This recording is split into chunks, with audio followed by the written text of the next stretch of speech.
علیہ السلام نے اپنی قوم کو جو تبلیغ فرمائی اور طوفان نوح آیا اور کشتی میں سوار ہونے کا آپ نے ارشاد فرمایا، جو لوگ سفینہ نوح میں کشتی نوح میں سوار ہو گئے وہ بچ گئے اور منزل پہ پہنچ گئے، اور جو سوار ان سے رہ گئے وہ ہلاک ہو گئے۔ ہر جانوروں میں سے ہر جانور کی قسم کا جوڑا جوڑا آپ نے سوار کیا، اسی طرح جو آپ کے متبعین تھے انہیں سوار کیا،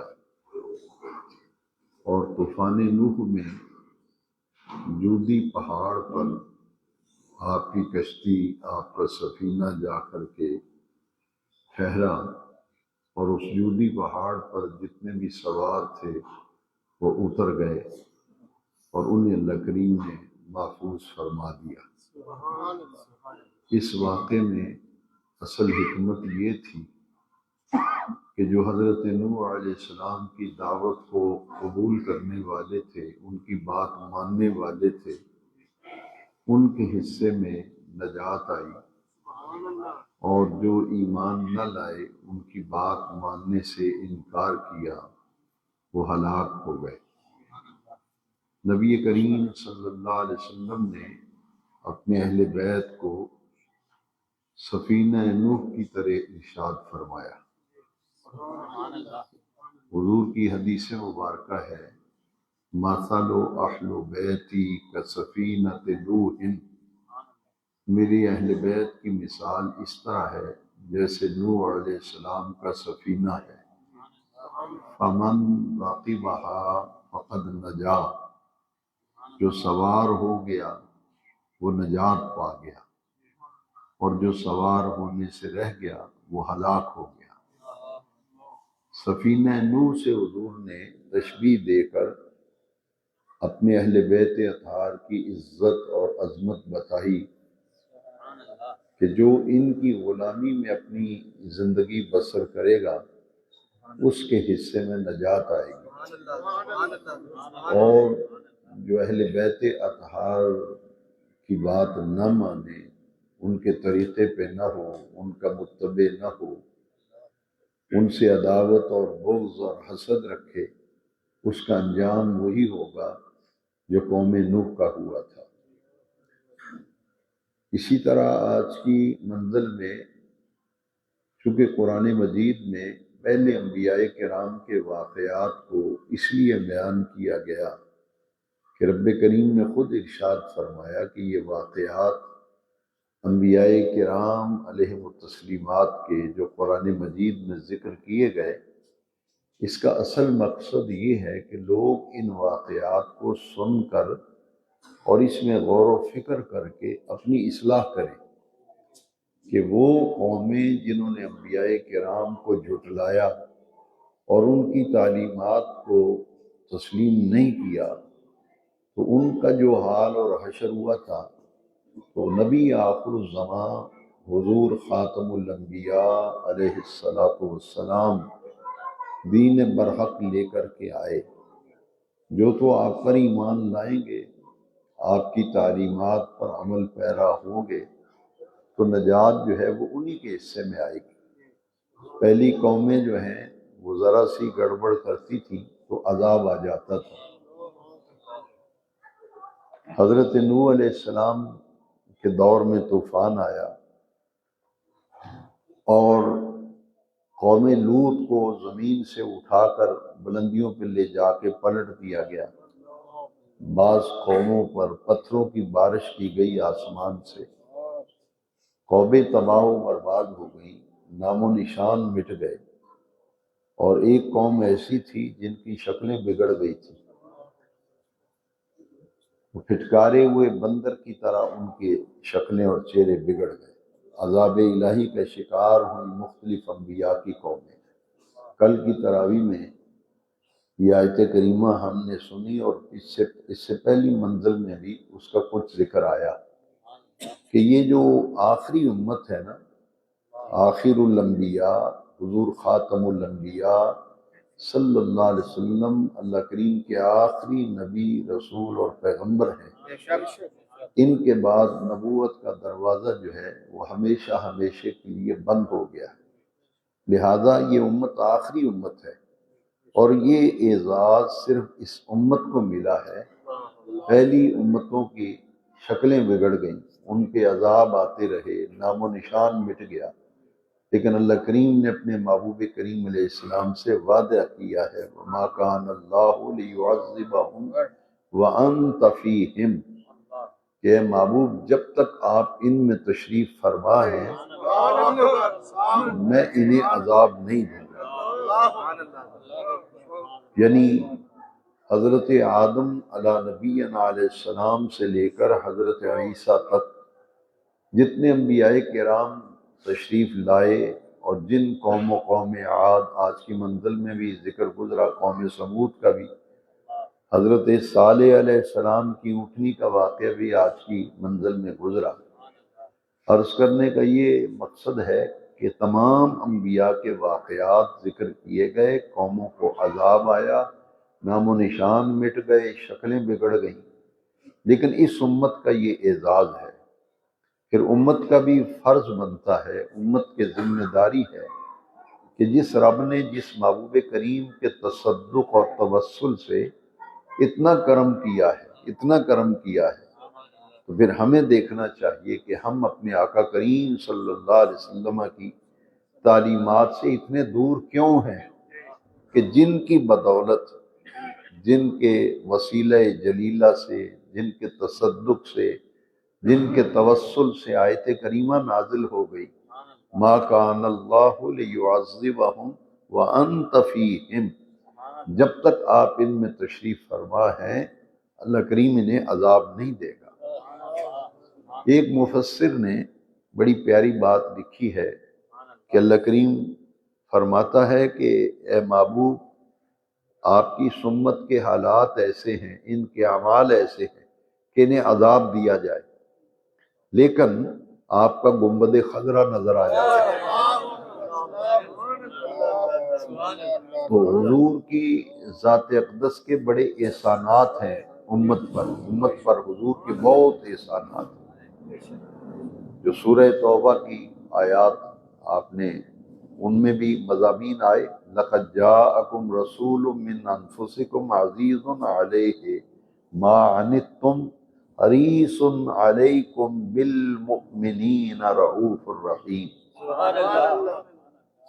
اس آیت کریمہ میں اللہ کریم نے فرمایا کہ میرے محبوب صلی اللہ علیہ وسلم یہ ایمان والوں کے لیے رؤوف بھی ہیں اور ایمان والوں کے لیے رحیم بھی ہیں۔ آپ سب کے علم میں ہے، آپ سب جانتے ہیں کہ رؤوف اللہ کریم کا اسم صفت ہے، واللہ رؤوف بالعباد، قرآن کی آیت ہے۔ رؤوف کس کا اسم صفت ہے؟ اور رحیم یہ کس کا اسم صفت ہے؟ اللہ کا۔ لیکن یہ دونوں صفاتی نام جو رب کریم کے ہیں، یہ نام خود ہمارے رب کریم نے اپنے محبوب کے لیے استعمال کیے۔ یہ دونوں صفاتی نام رب کے ہیں، رب نے یہی صفاتی نام اپنے نبی آخر الزمان خاتم الانبیاء آخر الانبیاء علیہ تحیت والثناء کے لیے یہ دونوں لفظ استعمال کیے، بالمؤمنین رؤوف الرحیم، کہ ایمان والوں کے لیے میرے جو آخری نبی ہیں، آخری رسول ہیں، محبوب ہیں، انہیں میں نے ایمان والوں کے لیے رؤوف بھی بنایا ہے، ایمان والوں کے لیے رحیم بھی بنایا ہے۔ اب دیکھیے کہ شرک کا بڑا لوگ ڈھنڈورا پیٹتے ہیں، اور وہ یہ سمجھتے ہیں کہ شاید انبیاء کی توہین کی جائے تو یہ توحید ہے، جبکہ اس آیت کریمہ میں مضمون واضح کر دیا گیا کہ صفاتی نام یہی اللہ کے ہیں دونوں، اور یہی دونوں صفاتی نام حضور کے ہیں، نبی کریم صلی اللہ علیہ وسلم۔ تو شرک نہیں ہے، شرک کیوں نہیں شرک؟ یہ بات بڑی باریک ہے اور بڑے غور سے سننی ہے، اسے سمجھنا ہے، اور اس سوال کا جواب قیامت تک آپ کے پاس محفوظ ہو جائے گا۔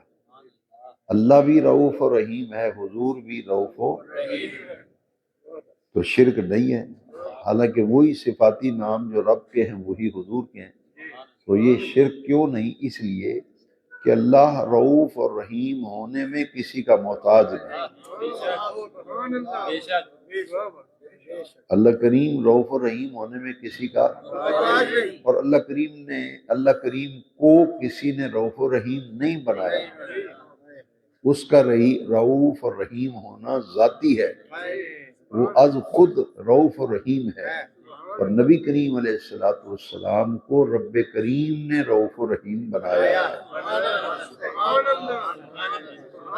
تو یہ دو لفظ بڑے غور سے سمجھنے ہیں کہ اللہ کا رعوف و رحیم ہونا ذاتی ہے، اللہ کا رعوف و رحیم ہونا، یہ دونوں صفتیں اس کی ذاتی ہیں، اور حضور کا رعوف و رحیم ہونا عطائی ہے، یعنی یہ دو لقب حضور کے اسم صفات کس نے عطا کیے ہیں؟ بلکہ اس کا آسان جواب ذہن میں محفوظ کر لے، اللہ رعوف و رحیم ہونے میں کسی کا محتاج نہیں، اور ہمارے نبی کریم علیہ السلام رعوف و رحیم ہونے میں اللہ کے محتاج ہیں۔ شرک ختم ہو گیا، کیوں کہ یہی صفاتی نام اللہ کریم کے ہیں، یہی دونوں صفاتی نام قرآن میں حضور کے لیے آئے، اور اس میں وضاحت آ گئی کہ اللہ کو کسی نے رعوف و رحیم بنایا نہیں، لیکن حضور کو اللہ کریم نے رعوف و رحیم بنایا۔ تو حضور کی موجودگی اس امت کے لیے، اس لیے قیامت تک کوئی نیا نبی نہیں آئے گا، تو قیامت تک کلمہ کس کا چلے گا؟ کوئی بھی غیر مسلمان ہونا چاہے تو کلمہ تو یہی پڑھنا پڑے گا، لا الہ الا اللہ محمد الرسول اللہ، کہ محمد اللہ کے رسول ہے، یعنی آج بھی آپ کی ہی نبوت ہے، اور آج آپ ہی کی رسالت ہے، اور آپ کا دین اور آپ کی شریعت ہی قیامت تک یہ قابل عمل ہے، اسی پر عمل ہوتا رہے گا۔ اور حضور نے اپنے وصال سے قبل امت کو یہی سبق دیا تھا، حضور کا آخری نبی ہونا، آخر الانبیاء ہونا، خاتم النبیین ہونا، خاتم الانبیاء ہونا، اس جہت سے ہے کہ حضور کے بعد بند ہے دروازہ حضور پر نبوت کا۔ حضور نے فرمایا کہ میں تم میں دو چیزیں چھوڑ کے جا رہا ہوں، انی تارکم فیکم امرین، دو چیزیں تم میں چھوڑ کے جا رہا ہوں، اور جب تک ان دونوں چیزوں کے ساتھ تم وابستہ رہو گے، لن تضلوا بعدی، میرے بعد کبھی بھی گمراہ نہیں ہوگے، میرے بعد کبھی بھی گمراہ نہیں ہوگے۔ بس دو چیزوں کے ساتھ وابستہ رہنا، اعتصام اور استمساک کا معنی ہے ان دونوں چیزوں سے جڑے رہنا۔ وہ دو چیزیں کیا ہیں؟ فرمایا کتاب اللہ و اطرتی، ایک اللہ کا قرآن ہے، قرآن مجید، کتاب اللہ، اور دوسرا میرے اہل بیت۔ لن تضلوا بعدی، قیامت تک میرے بعد کوئی میرا امتی گمراہ نہیں ہوگا جب تک وہ اللہ کی کتاب قرآن سے وابستہ رہے گا اور حضور کے اہل بیت سے وابستہ رہے گا۔ تو یہ حضور کا صفاتی نام جو ہے، اور حضور کا موجود ہونا اور عذاب الہی کا نہ آنا، یہ نبی کریم علیہ السلام کی رحمت سے ہے۔ وَمَا أَرْسَلْنَاكَ إِلَّا رَحْمَةً لِلْعَالَمِينَ، اے محبوب ہم نے آپ کو تمام جہانوں کے لیے سراپا رحمت بنا کر بھیجا۔ تو جو عذاب الہی نہیں آ رہا، وہ کیفیت جو پہلی قوموں پہ عذاب آتا تھا، یعنی نام و نشان ہی مٹ جاتا تھا، وہ تو اس امت میں نہیں ہے۔ شکلیں نہیں بگڑتی، جتنے مرضی گناہگار ہو، جیسا کہ وہ کونوا قردۃ خاسئین، انہیں کہا گیا کہ تم پھٹکارے ہوئے بندر بن جاؤ، تو ان کی شکلیں بندروں جیسی بن گئی، اور بعض مفسرین نے لکھا کہ بظاہر تو انسان ہی نظر آتے تھے، لیکن ان کی صفات بندروں والی ہو گئی۔ لیکن اس امت پر اتنا کرم ہے کہ وہ کیفیت و عذاب کی یہاں اس کا تو ذرہ بھی نظر نہیں آتا، اس لیے کہ نبی کریم صلی اللہ علیہ وسلم کی رحمت جو ہے ہم سب حضور کی رحمت کے محتاج ہیں۔ تو آج کی منزل میں دو آیات کا میں خاص طور پر ذکر کروں گا، کیونکہ حضرت موسیٰ علیہ السلام کے مقابلے میں فرعون تھا۔ پچھلے سال بھی میں نے اس کی کچھ وضاحت کی تھی درس کے اندر کہ حضرت موسیٰ علیہ السلام کے مقابلے میں فرعون تھا، تو فرعون نے آپ کے مقابلے کے لیے جادوگروں کو بلایا تھا۔ کن کو؟ جادوگروں کو۔ اور جادوگر مصر کے چوٹی کے جو استاذ قسم کے جادوگر تھے ان کو اکٹھا کیا اور اکٹھا کر کے کہا کہ اس موسیٰ کا مقابلہ کرنا ہے۔ اب وہ جو جادوگر آ گئے اور ایک کھلا میدان تھا جس میں لوگ تماشا دیکھنے آ گئے۔ بہت سے لوگ ایسے ہوتے ہیں جو تماشائی ہوتے ہیں، انہیں اس چیز سے غرض نہیں ہوتا، وہ تماشا دیکھتے ہیں کہ ہوتا کیا ہے۔ تو لوگ چاروں طرف کھڑے تھے اور درمیان میں وہ جادوگر تھے۔ تو موسیٰ علیہ السلام سے انہوں نے کہا کہ پہلے آپ اپنا کام دکھائیں گے یا ہم دکھائیں؟ ابتدا کون کرے گا؟ تم ہی ابتدا کرو۔ اب انہوں نے کیا کیا کہ ایک ان کے پاس بورا تھا اور اس بورے میں انہوں نے رسیاں کاٹ کے رکھی ہوئی تھی، چھوٹی چھوٹی رسیاں۔ انہوں نے کیا کیا کہ لوگ ہزاروں تماشا دیکھ رہے تھے، وہ بورے میں سے رسیاں نکالتے تھے اور پورے میدان میں رسیاں بکھیر دی، کچھ ادھر کچھ ادھر، میدان میں جدھر دیکھتے تھے چھوٹی بڑی رسیاں جو ہیں وہ پورے میدان میں پڑی ہوئی تھی۔ اور انہوں نے جب جادو چلایا، اپنا منتر پڑھا اور جادو کیا، تو وہ نظر بندی ہوتی ہے جادو کی، وہ حقیقت میں وہ چیز نہیں ہوتی لیکن نظر وہ آتی ہے۔ انہوں نے جب جادو چلایا تو وہ جتنے رسیاں تھیں، چھوٹی رسیاں بڑے رسیاں، وہ سانپ بن گئے، کچھ سپونگلے بن گئے، جو موٹے موٹے رسے تھے وہ سانپ بن گئے۔ تو لوگوں نے دیکھا کہ میدان میں ہر طرف سانپ سپونگلے وہ میدان میں پھر رہے ہیں۔ تو لوگوں کی نظروں کا مرکز جو ہے وہ حضرت موسیٰ علیہ السلام کا چہرہ بن گیا کہ ان کے مقابلے کے لیے بلایا ہے جادوگروں کو، انہوں نے اپنا کرتب دکھا دیا، وہ سانپ سپونگلے رسیوں کو بدل دیا ہے۔ تو اب دیکھیں یہ مقابلہ کر بھی سکیں گے یا نہیں کریں گے؟ ان سے کیا ہوگا؟ وہ تو سب سانپ بن گئے اور سپونگلے بن گئے تھے۔ تو آج کی منزل میں جو سورہ یونس کی آیت نمبر 81 ہے، 81 آیت نمبر 81 اور 82، یہ دو آیتیں جادو کا مکمل توڑ ہے۔ ایک میں نے درس میں عرض کیا تھا، چوتھا کلمہ، وہ حدیث شریف میں چوتھا کلمہ نبی کریم علیہ السلام نے 10 دفعہ صبح 10 دفعہ شام، حضور نے اس کی تعداد بھی بتائی۔ یہ قرآن مجید میں ہے یہ وظیفہ جو میں آپ کو بتا رہا ہوں۔ یہ سورہ یونس کی آیت نمبر 81 اور 82، 81 82 دو آیتیں ہیں۔ اس میں دیکھیں فلما القوا، جو جادوگر تھے انہوں نے اپنا جادو چلایا، جب جادو چلایا اور چل گیا وہ رسیاں سانپ سپونگلے بن گئے، قال موسیٰ، دیکھا کہ پورا میدان سانپوں سے سپونگلوں سے بھر گیا ہے، تو موسیٰ علیہ السلام نے کیا فرمایا؟ ما جئتم بہ السحر، سحر کہتے ہیں جادو کو۔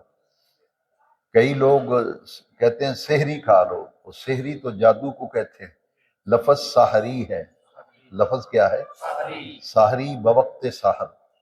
جادو سحر کو کہتے ہیں، سین کے نیچے زیر ہے، سحر۔ فلما القوا ما قال موسیٰ ما جئتم بہ السحر، جب انہوں نے جادو چلا دیا انہوں نے کہا جی ہم نے اپنا جو کام کر دیا تھا کرنا ہے، اب موسیٰ تم اپنا کرتب دکھاؤ۔ تو حضرت موسیٰ علیہ السلام بول اٹھے، انہوں نے جو جملے بولے، کلیم اللہ حضرت موسیٰ علیہ السلام نے، اللہ کریم نے اسے قرآن کا حصہ بنا دیا۔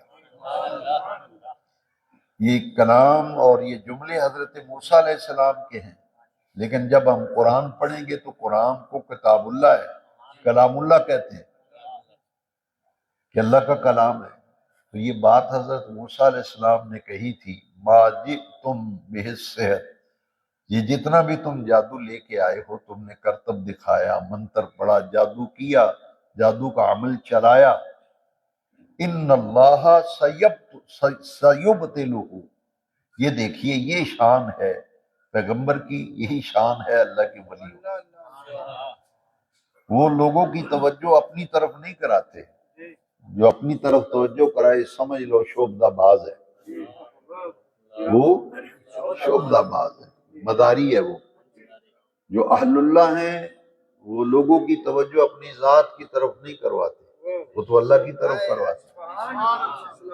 جیسے حضرت سلیمان علیہ السلام نے اپنے درباریوں سے کہا تھا کہ تم میں سے کون ہے جو ملکہ سبا کا تخت لے کر کے آئے، تو آصف بن برقیہ جو سلیمانی ولی تھے وہ تخت لے کے آئے تھے اور پلک جھپکنے میں لے آئے تھے۔ اب وہ تخت جب آ گیا تو انہوں نے یہ نہیں کہا حضرت سلیمان علیہ السلام سے کہ میرا کمال دیکھا ہے آپ نے، میں کتنا پہنچا ہوا بزرگ ہوں کہ میں ابھی تخت لے آیا ہوں، میرے تعویذ سے یہ ہو گیا، میرے دم سے یہ ہو گیا۔ وہ اپنی طرف تو اللہ والے توجہ ہی نہیں دلاتے۔ آپ اندازہ لگائیں کوئی معمولی کام تھا کہ سینکڑوں میل دور سے اور لمبا چوڑا ہیرے اور جواہرات سے مرصع اور مسجع تخت، وہاں سے گئے بھی نہیں، غیر حاضر بھی نہیں ہوئے۔ قرآن کہتا ہے کہ اس حضرت سلیمان علیہ السلام نے فرمایا کہ تم کتنا وقت لوگے؟ تو ولی کہتا ہے کہ وقت کیا لینا ہے، آپ پلک جب کے تخت سامنے ہوگا۔ کسی نے جاتے نہیں دیکھا، نہ تخت سر پہ اٹھا لاتے ہوئے کسی نے دیکھا ہے۔ قرآن مجید فرماتا ہے کہ فلما رآہ مستقرا عندہ، حضرت سلیمان علیہ السلام نے آنکھ جھپکی تو دیکھا تخت سامنے پڑا ہوا تھا۔ اس واقعے کو سنانے کا اصل مقصد یہ ہے کہ اس میں اس نے کہا کہ جو ولی تھا سلیمانی ولی آصف بن برقی، اس نے یہ نہیں کہا کہ میرا کمال دیکھا ہے، میں اس پائے کا بزرگ ہوں، ولی ہوں، میں بیٹھے بیٹھے تخت بھی لے آتا ہوں، میرے دم سے یہ ہوتا ہے، دعویٰ نہیں کیا۔ کہا تو ایک ہی بات کہی، ھذا من فضل ربی، ھذا من فضل، یہ جو کچھ آپ دیکھ رہے ہیں، یہ جو کچھ آپ دیکھ رہے ہیں کہ تخت سامنے پڑا ہوا ہے، یہ میرا کوئی کمال نہیں، یہ میرا کوئی ھذا من فضل ربی، یہ سب میرے رب کریم کا فضل ہے، جو کچھ ہوا ہے اس کے فضل سے ہوا۔ تو حضرت موسیٰ علیہ السلام نے کیا کہا؟ یہ نہیں کہا ہن ویکھیا جے میں کی کرنا، اپنی طرف تو اللہ والے توجہ ہی نہیں دلاتے۔ قرآن کی آیت ہے، آپ نے فرمایا ان اللہ سیبطلہ، فرمایا انہیں تو انہوں پتہ لگ جائے گا، تسی اپنی اکھیں ویکھ لو گے رب یہ سارے جادو نو کیویں ختم کر دے۔ ان اللہ سیبطلہ، اللہ اسے ختم کرے گا، اللہ اسے ختم کرے گا۔ اور جب انہوں نے موسیٰ کلیم اللہ علیہ السلام نے یہ جملے فرمائے اور نبوت کی توجہ آپ نے جب پورے میدان پہ اپنی نبوت کی تجلیات کو بکھیرا تو اللہ کریم نے فرمایا فَأَلْقِ عَصَاكَ، اے موسیٰ علیہ السلام یہ جو آپ کے ہاتھ میں عصا ہے اس کو آپ پھینکے میدان میں۔ انہوں نے رسیاں پھینک کر سانپ سپنگلے بنائے ہیں نا، تو آپ ذرا اپنا عصا بھی پھینکیں تاکہ ان جادوگروں کو علم ہو جائے تمہاری رسیوں کا یہ تمہارا کمال ہے جادو کا، تو اللہ کے فضل سے موسیٰ کلیم اللہ کا جو عصا ہے وہ کیا کام کرتا ہے۔ عصائے موسوی، یہ اصطلاح ہے، عصائے موسوی، عصا ڈنڈے کو کہتے ہیں جو بزرگ پکڑ کے چلتے ہیں، عصا۔ نبی کریم علیہ السلام بھی عصا پکڑ کے خطبہ دیتے تھے، ہے جی۔ یہ بہت سے انبیاء کرام کی یہ نشانی ہے۔ حضرت موسیٰ علیہ السلام نے وہ ڈنڈا جو تھا نا اسے ایسے پھینکا اللہ کے حکم سے اور کچھ پڑھا آپ نے، اور جیسے ہی پھینکا تو دیکھتے ہی دیکھتے ہزاروں لوگوں نے دیکھا وہ اژدہا بن گیا۔ وہ تو سانپ سپنگلے تھے، یہ کیا بن گیا؟ اژدہا سمجھتے ہیں؟ وہ اس اژدہا جو ہے چکر لگاتا تھا، پورے میدان میں پھرتا تھا اور جتنے سانپ سپنگلے تھے سب کھا گیا وہ جادو ختم ہو گیا۔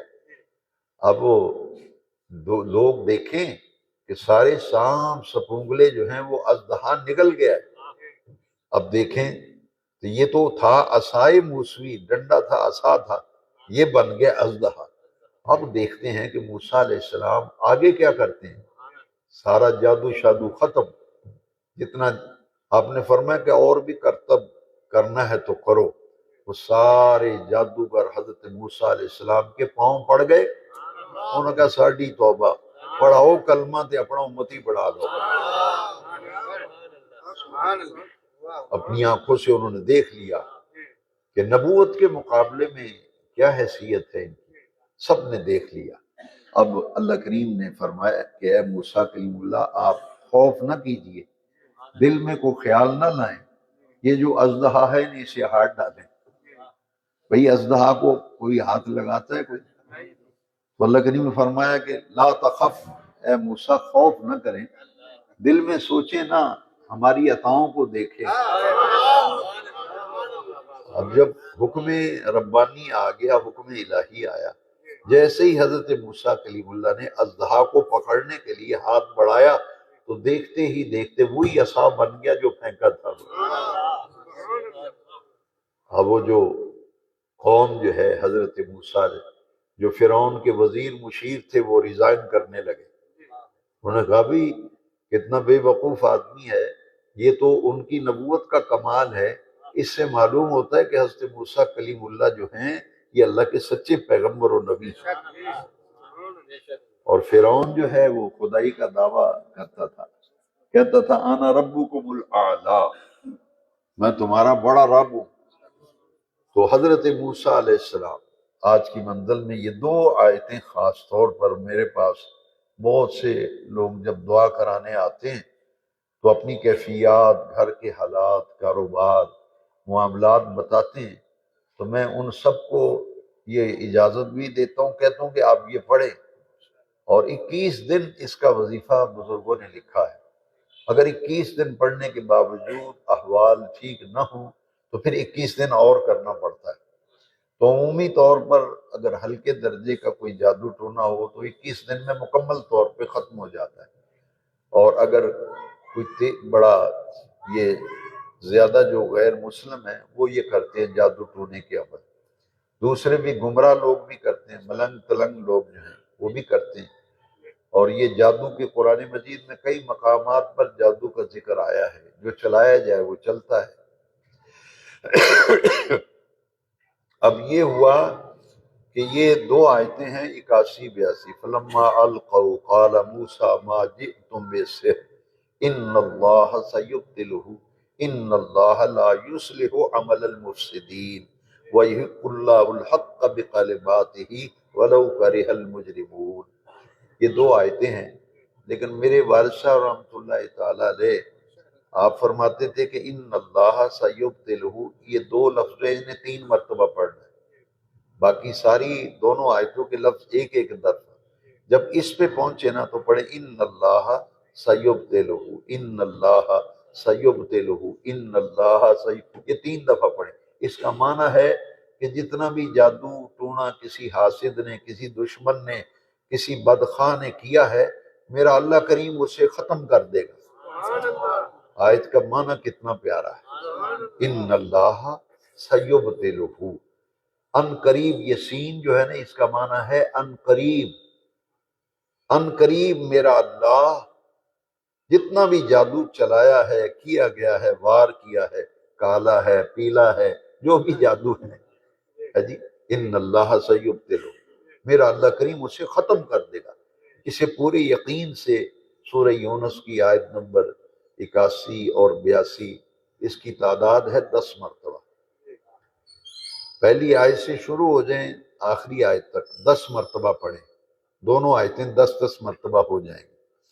تو یہ اس کا وقت جو ہے فجر کے بعد کا ہے، یہ مکمل اس کا علاج ہے۔ کسی کا کاروبار کی بندش ہے، بیٹی کا رشتہ نہیں ہوتا، اور کوئی دیکھتے ہیں کہ جو بھی کام کرنے لگتے ہیں کوئی نہ کوئی رکاوٹ اور پریشانی آ جاتی ہے، اس سے وہ دور ہو جاتا ہے۔ لیکن اس میں 2 چیزیں جو ہیں اگر ان کا اضافہ کر لیا جائے تو پھر سمجھ لیں یہ سونے پہ سہاگا ہے، اور حکیموں کی اصطلاح میں تیر و ہدف ہے، تیر نشانے پہ جا کے لگتا ہے۔ اگر اس میں دو چیزوں کا اضافہ، ایک آیت الکرسی اور ایک چاروں کل شریف، اور پھر ترتیب کیا ہوگی وظیفہ پڑھنے کی؟ فجر کی نماز کے بعد پہلے چاروں کل پڑھنے ہیں، چاروں، اور چاروں کل میں آخری کل کون سا ہے؟ قل اعوذ برب الناس۔ یہاں پورا قرآن شریف ختم ہو گیا نا۔ چاروں کل اس لیے پہلے پڑھنے ہیں کہ جب سورہ الناس پڑھیں گے تو یہ قرآن مجید کی آخری صورت ہے، اس کے بعد پھر قرآن کی طرف پیچھے کی طرف سے آنا ہے، اس کے بعد پڑھنا ہے آیت الکرسی، اس کے بعد چاروں کل پہلے، آیت الکرسی بعد میں، اور سورہ یونس 11ویں پارے میں یہ دو آیتیں ہیں 81 82، بعد میں یہ 10 دفعہ پڑھے۔ آیت الکرسی بھی ایک دفعہ پڑھنی ہے، چاروں کل بھی ایک دفعہ پڑھنے، اور یہ دو آیتیں 10 دفعہ، 21 دن مسلسل اور پورے یقین سے پڑھیں، اور آپ دیکھیں کہ حالات تیزی سے بہتر ہوں گے۔ اگر خدا نہ خواستہ کوئی کمی بیشی اپنے عمل کے اندر ہوتی ہے، کوئی پڑھنے میں لفظ غلط ہو گیا یا یقین سے نہیں پڑھا گیا، پھر معاملہ کچھ مختلف ہوتا ہے، لیکن بزرگوں نے کہا ہے کہ اگر پھر 21 دن اور پورے کر لیں، 21 دن اور پڑھ لیں، تو انشاءاللہ اللہ رسول کے فضل و کرم سے یہ تیر بہادر وظیفہ ہے، سارے معاملات اس سے بہتر ہو جاتے ہیں۔ یہ میرا بھی بہت مجرب ہے، یہاں شاہکوٹ کے بہت سے دوستوں کو اس وظیفے سے بڑا فائدہ ہوا ہے۔ میں انہیں کہتا ہوں کہ یہ ذہن میں رکھا کرو کہ اللہ کریم کے پیارے محبوب علیہ السلام نے فرمایا اگر تمہیں شفا چاہیے، علیکم بشفاعین، شفا چاہیے تو دو چیزوں کو اپنے اوپر لازم کر لو، الاصل والقرآن، اصل کہتے ہیں شہد کو، شہد اور قرآن، دو چیزیں گھر میں موجود رہنی چاہیے، دو چیزیں گھر میں، ایک قرآن مجید کی تلاوت، ایک ہر گھر میں شہد ہر وقت موجود ہونا چاہیے، شہد، کیونکہ فیہ شفاء للناس، اس میں اللہ نے شفا رکھی ہے۔ تو قرآن مجید تو بھائی دل کی بہار ہے، سینوں کا نور ہے، شفا ہے، رحمت ہے، جیسے جیسے پڑھتے جائیں آیتوں کی تفسیر بیان کرتے چلے جائیں، ذہن کھلتا جاتا ہے، جی روح کو تازگی ملتی ہے۔ ایک آیت کریمہ میں اور عرض کر کے ختم کرتا ہوں، بڑی مشہور و معروف آیت کریمہ ہے، کئی بدبخت لوگ ہیں جو طرح طرح کی مہمات اس وقت انٹرنیٹ کے ذریعے چلا رہے ہیں، وہ اولیاء کاملین کے خلاف بڑا زوردار اور زبردست قسم کا پروپیگنڈا لفظ بابا استعمال کر کے، تو بھئی یہ جن کو تم بابا کہتے ہو قرآن انہیں کیا کہتا ہے؟ آج کی منزل میں آیت کریمہ گزری، الا ان اولیاء اللہ لا خوف علیہم ولا هم يحزنون الذین آمنوا وکانوا یتقون۔ یہ بابا کہہ کے تو معذاللہ ان سے بیزاری کا اظہار کرتے ہیں، نفرت دلاتے ہیں، جبکہ قرآن کی اصطلاح میں انہیں کہتے ہیں اولیاء اللہ، اولیاء اللہ، الا ان اولیاء اللہ لا خوف علیہم ولا هم يحزنون۔ اللہ کا معنی ہے خبردار، آگاہ ہو جاؤ، اچھی طرح سے سمجھو، بلا شبہ جو اللہ کے ولی ہیں نہ ان پر کوئی خوف ہے نہ انہیں کوئی غم ہوگا۔ الذین آمنوا وکانوا یتقون، یہ وہ لوگ ہیں جو ایمان لائے اور انہوں نے تقوی اختیار کیا۔ ہم گناہ گار ہیں، ہمارے اور اللہ کے ولیوں میں یہ فرق ہے کہ ان کے پاس تقوی ہوتا ہے، ان کے پاس متقی ہوتے ہیں، پرہیزگار ہوتے ہیں، تو ان کا مقام اور ان کا مرتبہ قرآن مجید میں بیان کیا گیا، لا خوف علیہم ولا هم یحزنون لہم البشریٰ فی الحیات الدنیا وفی الآخرہ، دنیا اور آخرت کی زندگی میں ان کے لیے بشارت ہے، لا تبدیل لکلمات اللہ ذالک الفوز العظیم۔ اللہ کے کلمے تبدیل نہیں ہوا کرتے، اللہ کی باتیں تبدیل نہیں ہوا کرتی، اسی آیت کریمہ کا آخر لا تبدیل لکلمات اللہ، اللہ کی باتیں، اللہ کی کلمے تبدیل نہیں ہوا کرتے، یہ تو قیامت تک کی حضور کی امت میں اولیاء اللہ ہوتے رہیں گے۔ اور یہ بات بھی نوٹ کر لیجئے کہ ہر نبی کی امت میں ولی ہوئے ہیں، ہر نبی کی امت میں ولی ہوئے ہیں، اسی طرح حضور کی امت میں بھی صبح قیامت تک ولی ہوتے رہے۔ بخاری شریف کے اندر حدیث شریف ہے، من عادى لی، اور یہ حدیث قدسی ہے، حدیث قدسی ہے، من عادى لی ولیا فقد آذنتہ بالحرب۔ رب کریم نے فرمایا جو میرے کسی ولی سے دشمنی رکھے، عداوت رکھے، بغض رکھے، اللہ کریم فرماتے ہیں میں اس کے خلاف اعلان جنگ کرتا ہوں، میرا اس کے خلاف اعلان جنگ ہے۔ اور اللہ کے ولیوں کی بستی کی طرف اگر گناہگار چل کے جاتا ہے، راستے میں اگر فوت بھی ہو جائے، 100 آدمی کا قاتل بھی ہو، تو اللہ والوں کی بستی کی طرف ارادتاً چل کے جا رہا ہے، توبہ کے لیے جا رہا ہے، دعا کرانے کے لیے جا رہا ہے، راستے میں فوت ہوتا ہے۔ مسلم شریف میں حدیث شریف ہے، بنی اسرائیل قوم کا آدمی 99 آدمی کا قاتل تھا، پھر ایک اور قتل کر دیا، 100 آدمی کا قاتل۔ ابھی راستے میں تھا کہ موت آئی، رحمت والے فرشتے آئے ہم لے کے جائیں گے، عذاب والے فرشتے آئے گے ہم لے کے جائیں گے۔ اللہ کریم نے فرمایا فرشتوں جھگڑو مت، پیمائش کرو زمین کی، اگر اللہ والوں کی بستی کے قریب ہے تو بے رحمت والوں تم لے جاؤ، اللہ والوں کی بستی سے دور ہے تو عذاب والوں تمہارا حصہ ہے۔ صحیح مسلم میں ہے، بخاری کے بعد مسلم شریف، نبی کریم علیہ السلام فرماتے ہیں کہ تھا اللہ والوں کی بستی سے دور، کیونکہ ابھی سفر تھوڑا کیا تھا، زیادہ باقی تھا، بیمار ہوا بیچارہ، راستے میں مر گیا، بنی اسرائیل قوم۔ اللہ کریم نے فوراً زمین کو حکم دیا، نبی کریم علیہ السلام فرماتے زمین کو حکم ہوا کہ سکڑ جا۔ فرشتے جب پیمائش کر رہے تھے، وہ زمین اللہ کے حکم سے سکڑ گئی، اور کتنا قریب تھا، صرف ایک بالش تھی۔ فرشتوں نے دیکھا بس اللہ والوں کی بستی کے اتنا قریب تھا۔ اللہ کریم فرمایا رحمت والو یہ تمہارا حصہ ہے، تم لے جاؤ۔ اور وہ کون لوگ تھے جن کے پاس جا رہا تھا؟ مسلم شریف میں حدیث شریف ہے، فیہا اناس انطلق بارض قضا وقضا، فلاں پنڈ میں فلاں گاؤں میں چلا جا، فیہ اناس وہاں کچھ لوگ رہتے ہیں، یذکرون اللہ جو اپنے اللہ کا ذکر کرتے رہتے ہیں، ان کے پاس چلا جا، ممکن ہے تیرا 100 قتل کا جرم معاف ہو جائے۔ جا رہا تھا اہل ذکر کے پاس، اور اہل ذکر کون ہیں؟ متقین ہیں، اللہ والے ہیں، اولیاء اللہ ہیں۔ تو وہ اللہ والوں کی طرف راستے میں فوت ہوا تو وہ پھر جنت کا مستحق بن گیا۔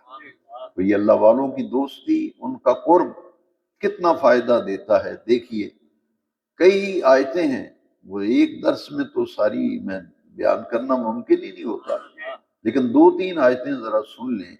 ان رحمت اللہ قریب من المحسنین، یہ جی پیروں فقیروں درباروں کیا لینے جاتے ہو اللہ والوں کے پاس، ڈائریکٹ اللہ کے پاس جاؤ۔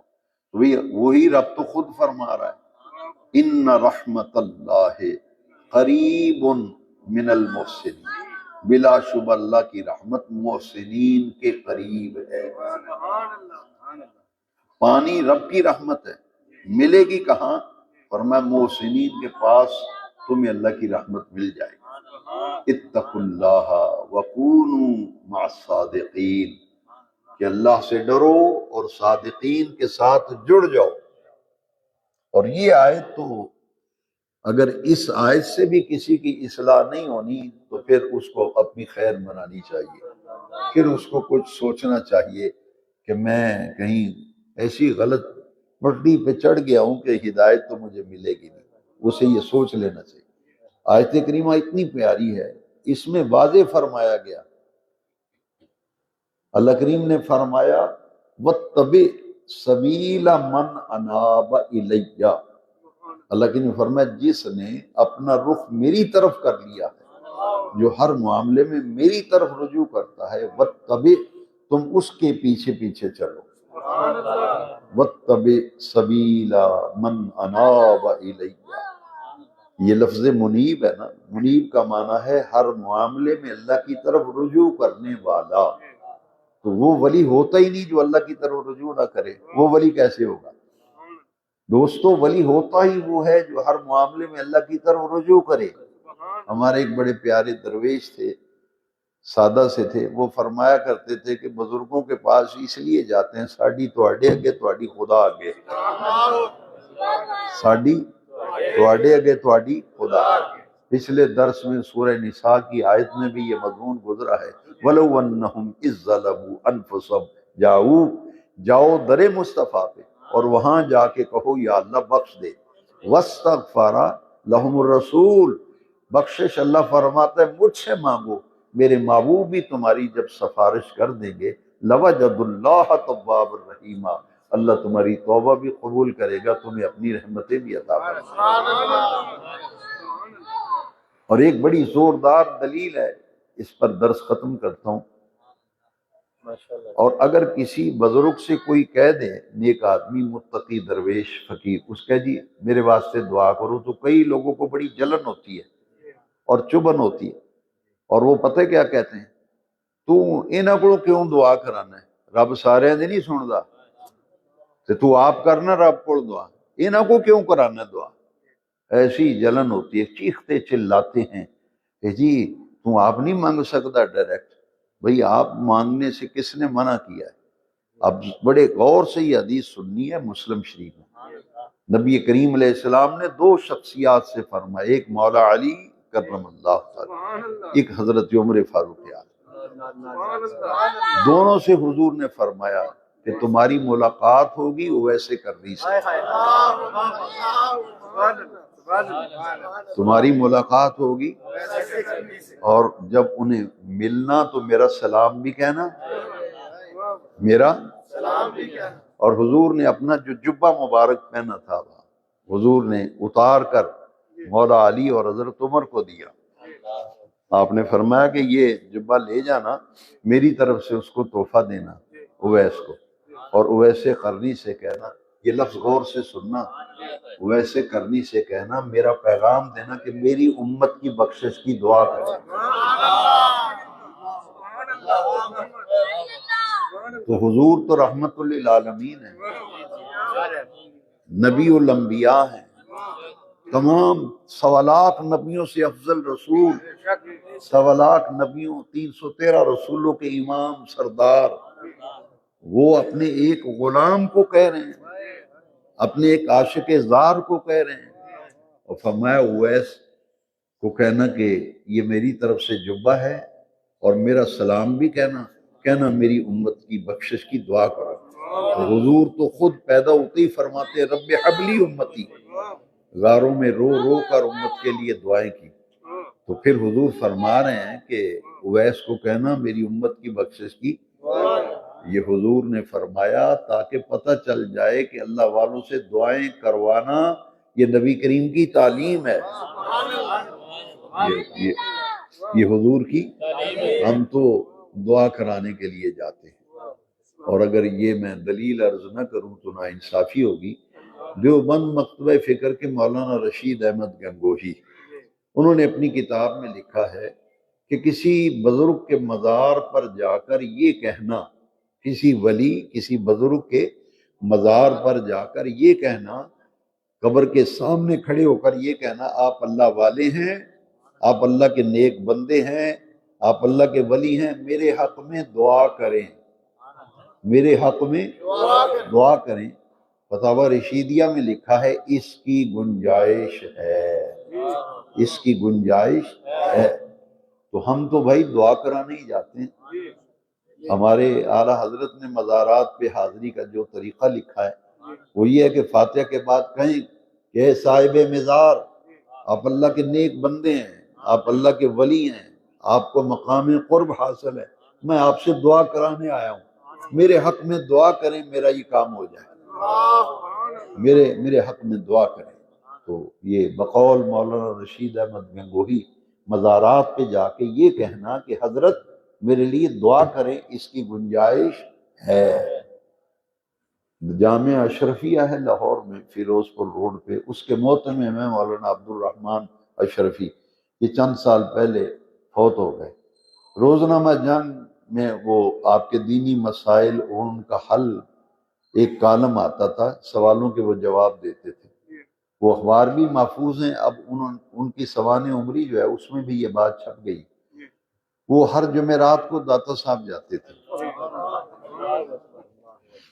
کسی نے پوچھا کہ آپ مزارات پہ آپ جاتے ہیں، اور انہوں نے کہا کہ میں علی حجویری سے دعا کرانے جاتا ہوں، میں علی حجویری سے دعا کروانے جاتا ہوں، اور ابھی کبھی جانے میں تاخیر ہو جائے، کبھی جانے میں تاخیر ہو جائے تو علی بن حجویری خود بلوا لیتے ہیں۔